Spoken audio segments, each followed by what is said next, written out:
O'tishing qil, o't. Domla, hamma aytgan ishlaringizni qilib bo'ldik, uy qurdik. Bahomiz qo'yib bering, ha? Endi Jamolov, hali remont tugamadi. Bu uylar remont qilib, ikkinchi qavat ham ko'tarish kerak. Keyin bahoni o'ylab ko'raman. Tushundingmi? Ochi domla. Ochi domla. Ha! Yana bittasi keldi-ku. Bunisi baholar qo'yilmabdi. Familiyangizmi? Qalandarov. Ha, Qalandarov. Ha, darsga kelish kerak-da, kiymabsiz shu. Keldim-ku mana. O'qishga boring, o'qing. Ajlini bo'lgan. Menga qarang domla, gapni cho'zmang. Yaxshilik chalqisa gaplayli bo'lmasa kuch ishlatsa majbur bo'laman.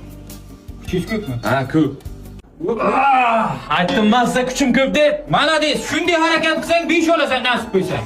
Zo'r bo'ladi, ana ularga yordam ber. Buxoro innovatsiyalar universitetida endi dual ta'lim bor. Ham o'qiysan, ham ishlaysan. Dushanbadan jumayacha 5 kun ishlaysan, 1 kun shanba kuni darsga borasan. Qolgan vaqtlar sun'iy intellekt ustoz telefoningda, istalgan vaqtda, istalgan joyda senga darslarni moslab dars o'tadi. Buxoro innovatsiyalar universitetida